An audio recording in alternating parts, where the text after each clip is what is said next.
म्हणून फ्रेंड्स बघू शकता इथे झाली आहे दुपारच्या जेवणाची वेळ। खरं तर थोडंसं लेटच झालेलं आहे। इथे बघू शकता मस्त असं पनीर हैदराबादी बनवलेलं आहे आणि इथे बघू शकता ही प्लेट किती छान सजवली आहे।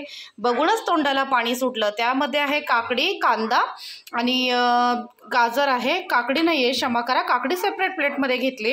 कांदा आहे, लिंबू आहे आणि गाजर आहे आणि पुदिन्याचे पानं टाकून असे छान असं हे केलेलं आहे। त्याचबरोबर आता कारल्याची भाजी बनवायची, बघूया हे संध्याकाळी बनवू और जमलं तर आत्ताच बनवू, मुलांना तर भूक लागली प्रचंड। आणि इथे मस्तपैकी फुलके लाटल्या जात आहे बिना तेलाचे आणि काही पोळ्याही बनवणार आहे मुलांना तेल लावून। असं छान अशी दुपार आहे आमची। तुमच्या दुपारच्या जेवणात तुम्ही काय बनवलं आहे तेही नक्की कमेंट्सद्वारे कळवा। चॅनलला लाईक करा, शेअर करा, सबस्क्राईब करा आणि छान छान रेसिपी हवी असेल तर नक्की कमेंट्स करा।